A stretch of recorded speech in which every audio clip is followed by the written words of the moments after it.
You ever get a letter so ridiculous, so out of nowhere it almost makes you laugh? That's how my morning started. A bold red notice slapped across my ranch gate: pack your things and get off this land in 72 hours, or we'll have you dragged off. Not a joke. Stamped with the HOA seal, signed by Diane Wilburn herself, president of the Willow Creek Lakeside HOA and self-appointed queen of the county. At least in her mind she didn't know the punchline yet, though. The land under her precious clubhouse, tennis courts and pool. I'd bought it out from under her fair and square just 3 days earlier. Sometimes life delivers the setup, and the punchline. You just have to be patient enough to wait for it. Standing there, coffee in one hand, eviction notice in the other, I spotted Diane across the field, perched on her golf cart, arms crossed, soaking in the scene like she expected me to break down. Instead, I took one last sip, set my mug on the fence, and dialed my attorney. Let's triple the clubhouse rent. He hesitated.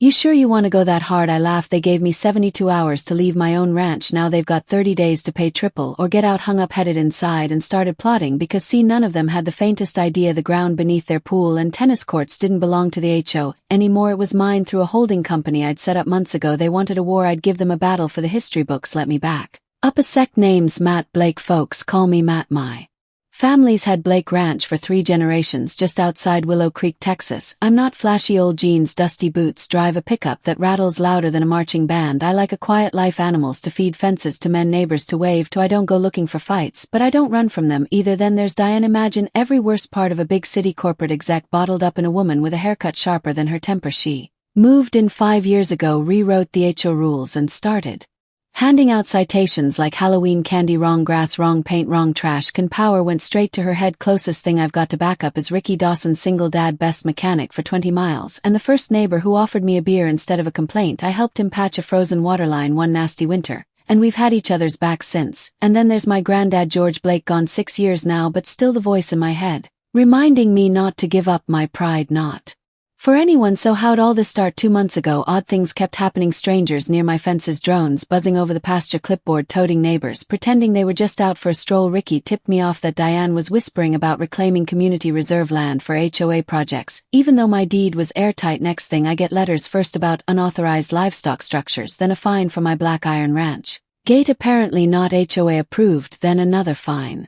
And then that wild 72-hour eviction notice. Squeeze me out quietly and quickly. That was the plan. What they didn't know was I'd already heard whispers the land beneath the HOA clubhouse was going up for sale through a friend in commercial real estate. I formed a holding company, no links to me, paid cash, deed signed, sealed, delivered. By the time Diane taped that eviction notice to my gate, she didn't even realize the lease on their precious clubhouse was up, and the new landlord was standing right there in cowboy boots. I waited just long enough for Diane to gloat, then delivered the new lease to the HOA office. Triple rent, 30 days or vacate. Next morning chaos broke loose. Emergency board meeting, rumors flying, Facebook groups lighting up like Christmas trees. Why is there a rent notice on the pool? Why is Diane crying in her golf cart? Ricky showed up grinning. Dude, you just blew it up. We clinked beers, but then my phone buzzed. Security camera alert. 3 figures in hoodies at the barn cutting my fence. I tossed the beer and tore off for the pasture. Ricky, barely keeping up, pulled up to see 2 cows slipping through the gap, figure scattering under the headlights. One clumsy kid tripped, and Ricky tackled him. It was Aaron Mills, HO secretary, Diane's right hand and certified coward. I snapped a photo, told him he was trespassing. He blubbered,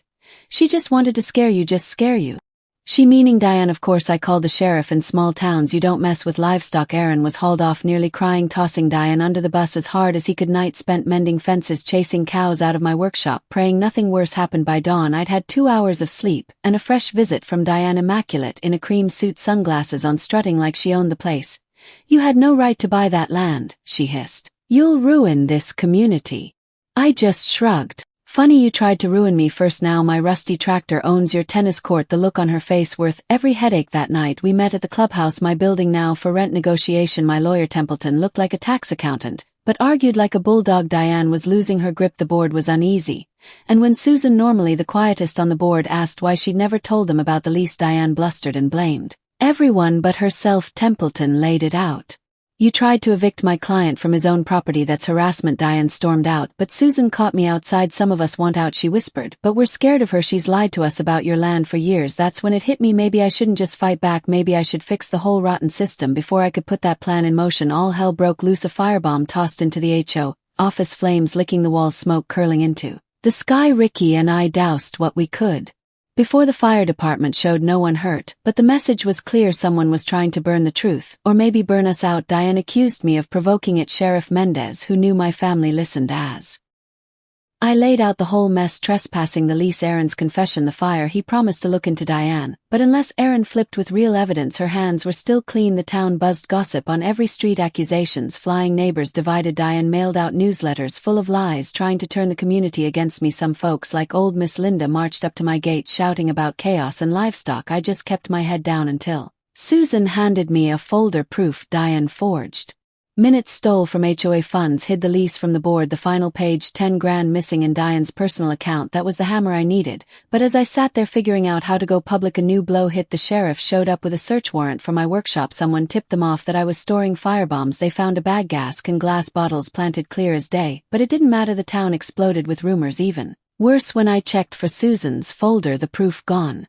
Security footage showed Tyler Wilburn, Diane's own son, sneaking in to steal it. Then the HOA delivered a legal threat, suing to seize my land. They were fighting dirty, bluffing, but people started doubting me. I needed the truth out in public once and for all, so I called a town meeting, packed the school gym, and laid it all out. Fake citations, stolen money, the video of Tyler breaking in, dead silence. Then a motion from the treasurer. I moved for Diane's immediate removal. The room erupted, but Diane burst in, tried to flip the script, and then Susan called her out for the stolen money. Sheriff Mendes cuffed Diane right there, her parting shot. My son won't let this go. She meant it. Next morning, Ricky brought me photos, someone watching my ranch, following me. I reported it, but Tyler was getting bolder. A few days later, the HOA office was vandalized, red spray paint. We're taking it back. Then came the worst night, an explosion at my barn, flames everywhere. Ricky and I barely got the animals out. The barn built by my granddad gone. I wanted a break, but Susan and Ricky stood by me, and we made a plan. Flip the HOA, call for a board election, take it back legally. Just before the vote, Tyler sent a photo, my grandfather's grave, spray painted. Traitor, that was it. I cleaned the headstone, swore I'd win, not by fighting dirty, but by standing tall. Election night, the hall was packed, neighbors, reporters, half the town, votes counted by hand. Susan and Ricky won their